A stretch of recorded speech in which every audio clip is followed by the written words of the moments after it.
এইখন ৰেষ্টুৰেণ্টতে এবছৰ আগত উগ্ৰপন্থীয়ে বোম ব্লাষ্ট কৰিছিলে।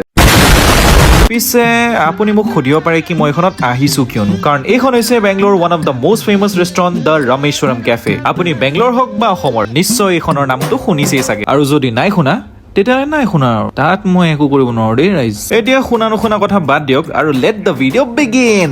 ৰাইজ কি মানুহে ভৰি থব জেগা নাই, জানো এইখনত কি পায় ইমান যে মানুহ, আৰু সেইটোকে ফাইণ্ড আউট কৰিবৰ কাৰণে মই দিব লাগিব অৰ্ডাৰটো দিওঁতে মই ৰখিছো 15 পৰা 20 মিনিট। কি যে মানুহ পায়, এনেকুৱা লাগিছে কি ক'ৰবাত মেলাই চেলাইহে আহিছো নেকি। প্ৰথমতে মই অৰ্ডাৰ কৰিলো এটা টেণ্ডাৰ কোকোনাট মিল্ক শ্বেক, কাৰণ যোনটো মাল মই অৰ্ডাৰ দিছিলো মাল মানে সেইটো নহয়, ভুল নুবুজিব দেই ৰাইজ, আপোনালোকে জানেই দেখোন মই এইবোৰ নাখাওঁ বুলি। টেবুল এখন বিচাৰি পোৱা নাই, সেইকাৰণে ৰখি খাই আছো ইয়াতে। আৰু টেবুলৰ পৰা মনত পৰিলে ইয়াত চকী এখনো নাই বহিবলৈ, চবে উঠি খাই আছে, মানে খাই আৰু যোৱা আৰু ৰখি চিষ্টেম নাই ইয়াত। কিছুমান মানুহেতো ৰেষ্টুৰেণ্টৰ বাহিৰত বহি খাই আছে। আৰু ৰাইজ মোৰ ফাইনেলি অৰ্ডাৰটো আহি পালেহি দিয়ক। আৰু মই আজি অৰ্ডাৰ দিছিলো মোৰ ফেভৰেট মছালা দোচা আৰু মদ্দুৰ ভাড়াটো মই বাৰু প্ৰথমবাৰ খাই আছো। টেষ্টটো অকমান দালিৰ যে পকৰা বনাই যে তেনেকুৱা নিচিনা অলপমান। খাই পেলাই গম পালো ইয়াত মানুহবোৰ ইমান কিয় আহেনো, মানে আপোনাৰ ইয়াত চব বস্তুতে ঘি মাত্ৰাটো অলপমান বেছিকে দিয়ে। আৰু আপোনালোকেতো জানেই কি নৰ্থ ইণ্ডিয়ানছ বোৰে ঘি খাইতো বহুতেই ভাল পায়, সেইকাৰণে মানে নৰ্থ ইণ্ডিয়ানছ মানুহৰ মাত্ৰাটো অকণ বেছি মানে ইয়াত। খাই কিন্তু বেয়া নালাগিল, ভালেই আছিলে। খালি মোৰ এটা কথা ভাল নালাগিল, সেইটো হৈছে ইয়াৰ প্ৰাইচটো